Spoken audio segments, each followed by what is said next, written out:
to remake a PDF into an editable workbook, find your PDF and double click on it. When it opens up, you'll see in this preview there's the multiple pages. Up at the top, there's a little open with drop down. Click on that and choose Cloud Convert.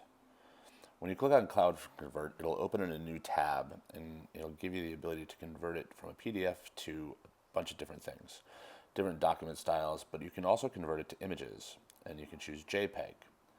And what it'll do is it'll set it up to convert that PDF file into JPEG, saving it directly to Drive. You click Convert and it's going to take a minute. The longer or bigger the file is, the longer it's going to take. The nice thing about this is you can do batches, meaning multiple files all at once, files with multiple pages.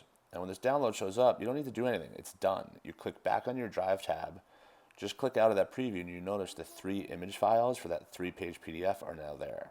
So let's make a new Google Slides file. And this is going to be our new math workbook.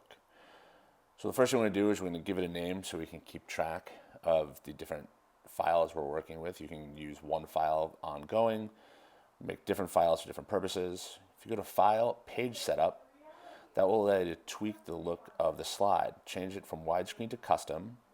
And in these boxes, you make it 8.5 by 11, and that will make the Google slide mimic a piece of paper.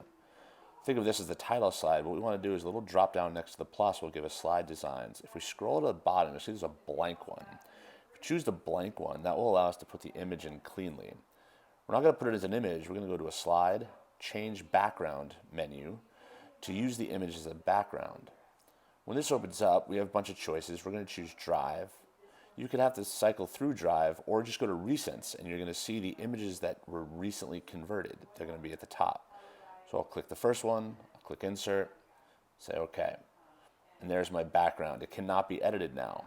Now if I just click the plus, I get a blank page, go to Slide, change background, choose the image, choose my next page, click Insert,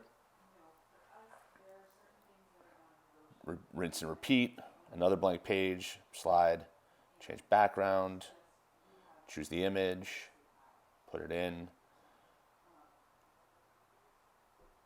done. Now what's also nice too is if you accidentally put them in wrong, you just pick and hold on the slide and you can just drag the slide to reorder the pages if you need to. And that's beneficial because you don't necessarily have to do it in order. You can always readjust as you go on. For students, once you share it, they can just click on the shapes, choose a rectangle, drag it out where they might write the answer, and then all they have to do is just start typing in that box. And that's how you can convert a PDF document to images to make an editable worksheet without any printing involved. Thank you.